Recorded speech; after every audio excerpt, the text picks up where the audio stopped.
Attention, ouvrez grand vos esprits. Aujourd'hui, nous mettons en lumière une voix montante, une étudiante brillante, engagée et déterminée à faire bouger les lignes. Elle s'appelle Dora Paulina Antoine.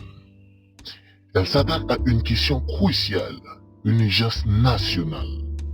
Comment peut-on renforcer le système sanitaire en Haïti?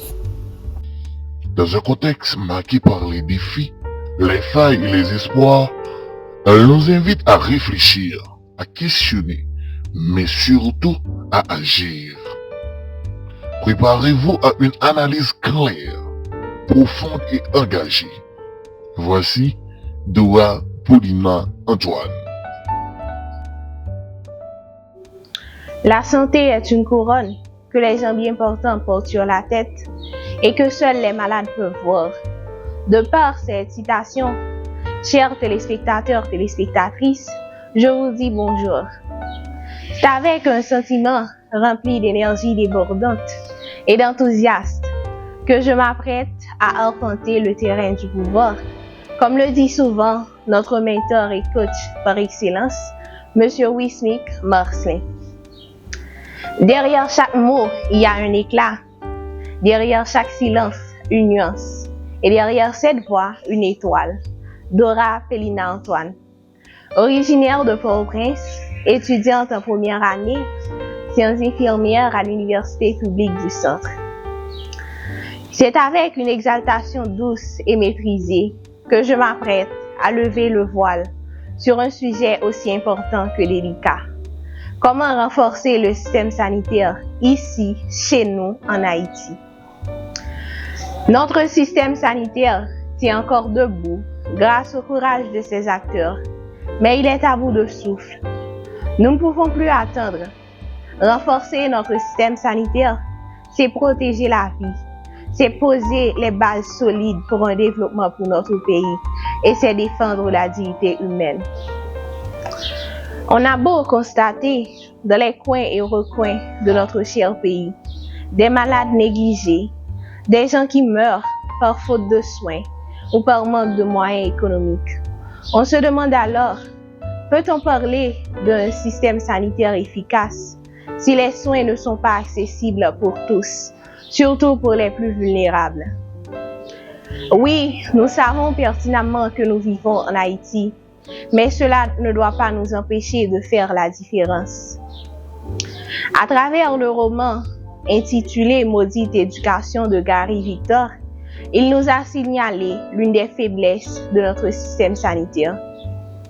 Il nous a raconté à travers un personnage principal nommé Carl, dont son père a été victime de malaise.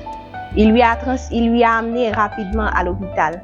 Arrivé, on lui a demandé de rejoindre un autre hôpital sous prétexte qu'il n'y avait pas d'urgence. Et chemin faisant, son père a rendu l'âme. Imaginons un peu si cet hôpital avait organisé son transfert à travers une ambulance. Il se pourrait que cette vie soit sauvée. Certes, il ne s'agit que de romans, mais combien de familles haïtiennes vivent cette réalité chaque jour? On l'ignore, oui, on l'ignore. Pourtant, ces blessures sont si profondes et nombreuses dans le cœur et l'âme de chaque famille qui ont perdu leurs proches suite à une telle situation. Une situation aussi pénible où le système sanitaire peut être tenu responsable. Il est temps d'agir afin de porter un pansement significatif à ces blessures profondes et nombreuses. Nous ne voulons cependant pas accuser ceux qui travaillent dans ce secteur. Au contraire, nous reconnaissons leurs efforts, mais il est clair qu'il manque souvent de moyens. Il est donc aux autorités d'agir, former des prestataires de soins, organiser des séances de sensibilisation, afin que les prestataires de soins puissent reconnaître davantage la valeur inestimable de la vie humaine et qu'ils puissent protéger la vie et préserver la santé de tout et chacun. Équiper les hôpitaux, mettre en place les matériels nécessaires afin que les professionnels de santé puisse prodiguer des soins de manière efficace. Construire de nouveaux hôpitaux. Il serait mieux d'avoir au moins un hôpital de référence dans chaque zone, afin qu'il y ait plus de patients et moins de professionnels de santé.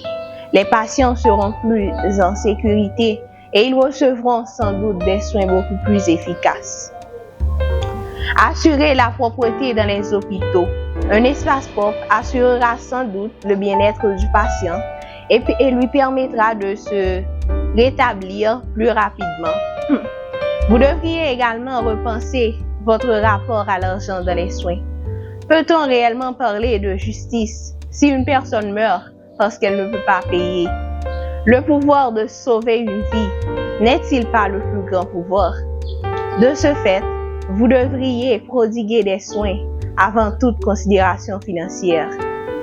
En effet, les autorités responsables doivent rappeler aux futurs médecins, infirmiers, infirmières et auxiliaires la valeur inestimable de la vie humaine et leur donner les moyens nécessaires afin d'exercer leurs fonctions.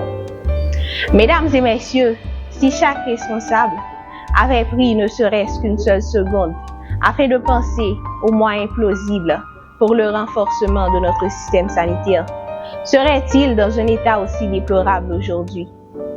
Il n'est jamais trop tard pour faire ce qui est juste. Une vie ne vaut rien, mais rien ne vaut une vie.